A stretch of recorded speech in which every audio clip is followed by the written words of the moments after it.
More now on our top story of the day. One person is dead following an officer-involved shooting in Quincy last evening. The Illinois State Police were on the scene at 11th and Jackson Streets at about 1 o'clock this morning, and that's exactly where KHQA's David Amilati is this morning with some new information. Hey, David. Described the scene around 8:20 as a sound effect of 4 to 5 pops rapidly happening. They thought it was just taps at the front door. It turned out to be shots fired.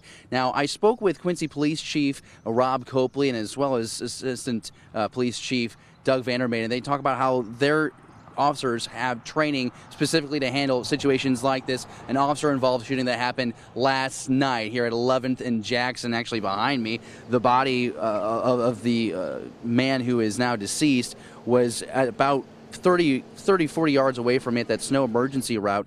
Now, as I mentioned, I spoke with Chief Copley last night. We have some video we want to show you from last night.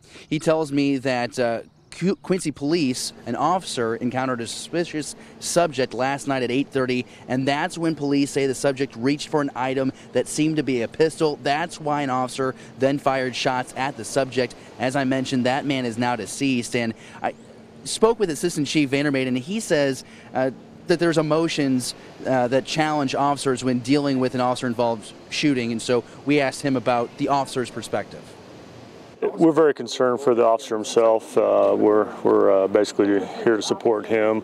The Illinois State Police will take over the investigation, which is a good thing, and it leaves us our emotions out of it.